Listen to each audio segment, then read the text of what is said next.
Well, hello everybody. Welcome to Crazy Bible Stuff. We're bragging about humility, and this is Jay, and he's one of the humblest guys I know. I gave him a humble badge, and he wore it, and I had to take it back because I'm so humble. Yeah. Everybody look at me.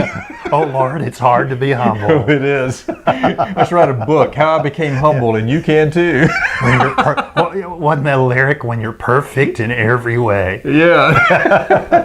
Oh, Of course, man. that's not true about any of us. No. So it really shouldn't be very hard to be humble. Oh, it shouldn't. Why would you want to be humble? Well, What's the Bible good about it? says well, Jesus said, "Come unto me, all ye who labor and are heavy laden, I will give you rest. Take my yoke upon you and learn from me, because I am meek and humble, Right. and you will find rest for your soul." So if we're meek, or what, I forget what it is, but anyway, humility's in there somewhere. if we're humble and gentle and humble, I think is what it was. So if we're gentle and humble, if we're humble, we'll find rest for our souls. Yeah, one good thing about humility is it takes the pressure off. You're not trying to, put on airs. Yeah.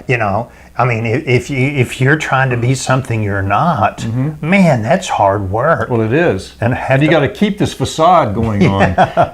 It's hard to do. And you may slip, and then you have to jump back into it. And you always have the fear of being exposed. Yeah. Oh, what if they find out? Well, I bet, and so when you're humble, you can just be you. Yeah. Hey, how are you? It doesn't matter what anybody thinks. The King James, I think, doesn't it call it being lowly? I'm not sure. Something like that. It talks about, like, you kind of get the image of, I'm just such a humble person. I'm just, it's, I like what C.S. Lewis says about humility. Boy, it just rang my bell when I read that. He said, humility is not thinking less of yourself. I love that. It's thinking of yourself less. Right. Not thinking less of yourself, thinking of yourself less. That's great. You think of others. In fact, the Bible talks about, we were just talking about that a minute ago, about how the Bible says we should think of others above us. Yeah, there's actually a verse in Philippians 2 says, consider others better than yourself. And, humility isn't putting yourself down. I'm no good. I'm just a worm. Yeah. Humility is being honest. I can write pretty good. I'm an above average writer. That's not bragging. That's not a lack of humility. That's looking at the reality. It's a gifting and it's a training. Yeah. You got a degree in English, so yeah, of course. But that's not like saying, "Boy, I'm the best writer, best Christian writer around." Yeah. That's not humility. Yeah. Yeah, when we start getting away from humility, it's like our ego starts getting this big void, and we keep wanting to put something into that, thinking that it'll get satisfied, but it never gets satisfied. True satisfaction is genuine humility. It's like you don't care anymore. In fact, I said those words not too long ago. I thought, I just don't care about so many things anymore that it used to be important to me. Yeah, you can just be you. Yeah, and if somebody congratulates a humble person on something, that's fine. If they don't congratulate them on something and someone else gets the credit for it, that's fine. The humble person will be glad for them. Yeah. I mean, it's really a high order of existence. It is, and it's the opposite of pride. Oh, yeah. Which is self-exaltation. I'm something, and you kiss my ring, and looking at like you're above other people. Right.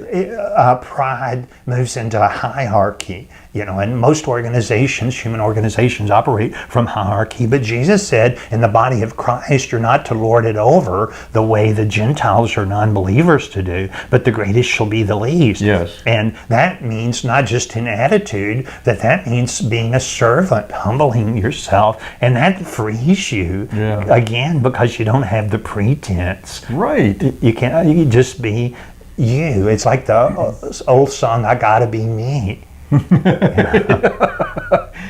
Yeah, this whole concept of humility, I practiced that recently. We had some friends over and we were playing dominoes.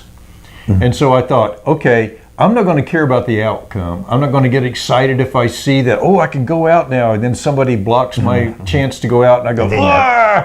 I'm not going to get into that. I'm going to be happy for whatever. And it was an exercise. But even on a simple little thing like dominoes, which the outcome doesn't affect my income or my livelihood or anything like that, but it was hard. Yeah. Yeah, it's hard to be humble because, we all have this pride inside, and we need God to, help us. And we need truth. We need truth. Yeah. We need to see what really is. Yeah. And, the truth is whether I win in a game of dominoes or not doesn't make a hill of beans. It doesn't matter. And yet our ego wants to jump in and make a trivial thing like a domino game, like the gold medal in the Olympics. In fact, when I was a kid, my dad and I would play chess or checkers, and we'd play 3 or 4 times, and he'd say, we're going to play one more, and this time is for the world championship. And I'd be going, oh boy, a lot of pressure here. We were just playing for fun, and now it's for the championship of the world.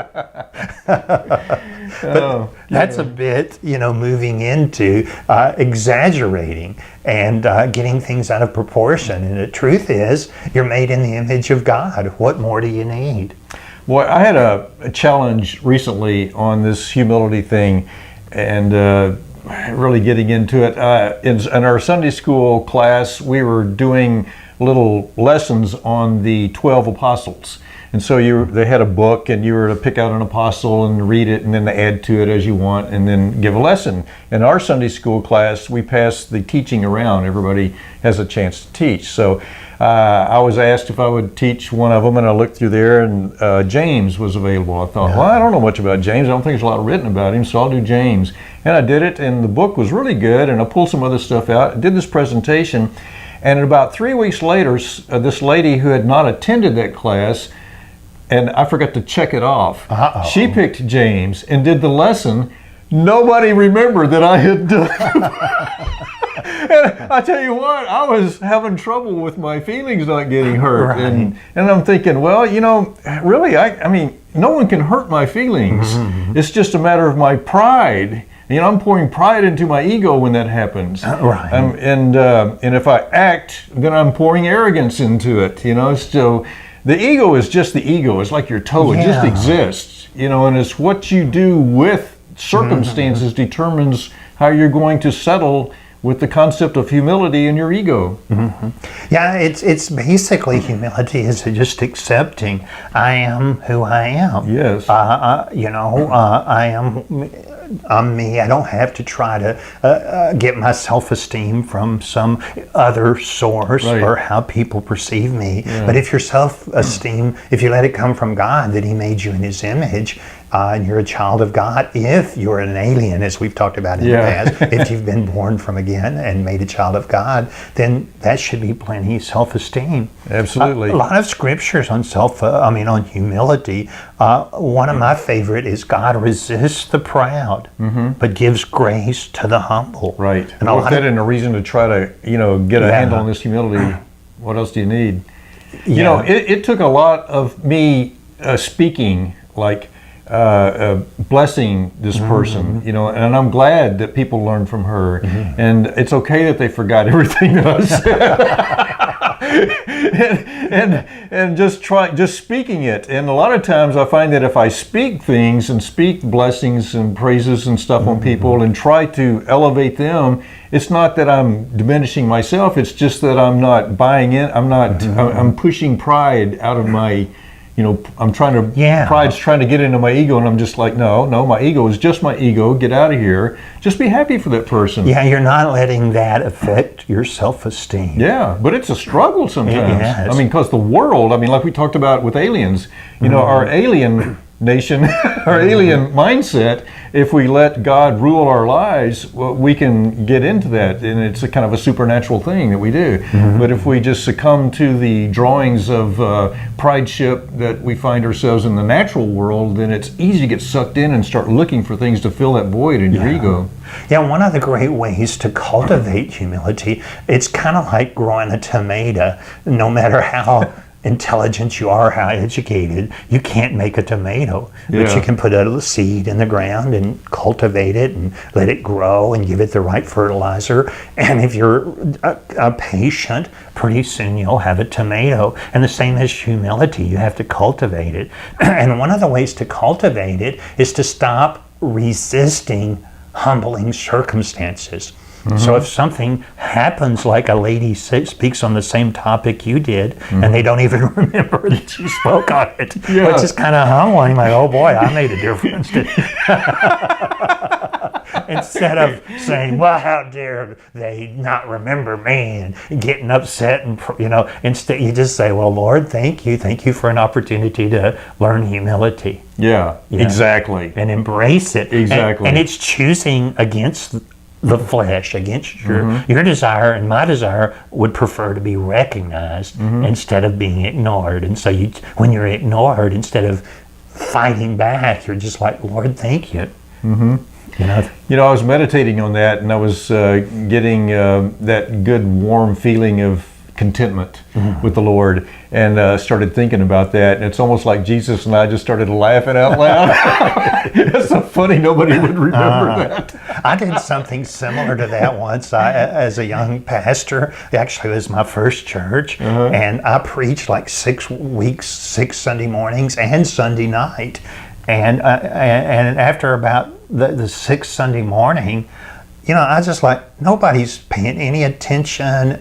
They look lethargic. People be sitting there when I'm preaching going, and just. Oh, you've seen me in church. So I gave them all a test that Sunday night. I thought, I preached 11 sermons Pop a Sunday quiz. morning, and I said, I'm not preaching tonight. I'm going to give you a test on you've heard 11 sermons from me, 6 on Sunday morning and 5 on Sunday night. This is my number 6 on Sunday night. So I'm going to give you 11 questions. And so I would ask the questions like, who did Jesus talk with at the well in Samaria? You know who the answer is? The woman at the well. Yeah. Nobody. We don't know her name. Well, they didn't even know she was the woman at the well. And so I asked 11 questions, and I asked 10, and nobody had gotten. Well, so I got to 11, and that was from the morning, and I was surely somebody will get this. And I asked a very general question. Nobody, and there were only like 25 or so people there, but nobody remembered any of my sermons. And it was like, that's kind of deflating to your ego. Yeah. When you're wanting to be a Billy Graham, and it's like, not one person remembered any of it. Yeah. Well, in a crowd, when you're talking, there's almost always somebody who's I, me, I, and you sit back and they kind of dominate the conversation. I call them chronic talkers. They just don't shut up. And the really truly humble person, it kind of goes with be slow to speak, quick to hear, and slow to speak. I like that. Yeah. And God gave us 2 ears and 1 mouth. I like that ratio. We should maybe listen twice as much as we talk. And so, there's a lot of people who don't do that. So when I'm in a crowd, I just kind of look around, and it used to annoy me, when somebody would just dominate and talk and talk about themselves. And now I'm trying to just have compassion for people and not have an attitude, not get mad at them or something that takes me away from true humility. Yeah. Another good scripture on humility is humble yourselves under the hand of God, that in due time He may exalt you. And God wants to use you and bless you and exalt you, but not when it's going to feed your ego. So it takes time to work out the pride. In fact, it says in one of the epistles, which are the letters of Paul and Peter, it says, don't let the wives of the apostles? Yeah, that's kind of like them. It says, don't put a novice, a young person, over. Don't give them authority over others, because oh boy, I'm the leader tonight, and probably haven't learned the concept of humility yet. It takes time. And one of the most humble people that I've ever read about in history lived in the 1200s, and he was Francis the Sissy. Can you? No, well, it was Francis of Assisi. Yeah, can you imagine being called a sissy all the time? What if they had that concept back in the 1200s? But he found Christ and went off, and a bunch of his friends started hanging out with him, and they became an order, a movement, and they could have all been killed, but instead of killing them as heretics, sometimes the Catholics would kill new movements and all the people as heretics, and the medieval Catholics, and sometimes they'd make them an order. Well, they made them an order, and that means they were an official sub-part of the Catholic Church, and it began to grow in Francis' life, and hundreds of people started following them. It was monks and also non-monks. They had even some married groups, so it was a real diversity of people, and Francis became famous all over the medieval world. And one of the things, I read a book about him and some passages from him where he would say to one of his followers, one of his closer followers, Jay, say bad things about me. Oh no, Steve! I couldn't possibly say bad things about you. No, I want you to. And so he would order his close followers, not that you're my follower, but just an analogy, but he would order them and beg them and to say, insult me, because he could feel pride rising and humility going down. And when he got the insults, so the brother would start saying, well, Brother Francis, you're not that smart, and Brother Francis, you're, and just put him down. And boy, that really got me. When somebody insults me, I have to struggle against offense. But St. Francis asked for the insults. Wow. That thing that happened to me in the Sunday school class, it's like, Brother Jay, you're not that memorable. Brother Jay, you don't teach that well. How easy to forget. Yeah, okay. I want to be mad, but no, I think I'll be humble. Not say a word, just not say a word. I'll think of myself less. Thank you. All right, we've done it on humility. And any closing words? I'm afraid of what might come out. All right, we'll just let it go with that. And we'll see you next time. God bless you all.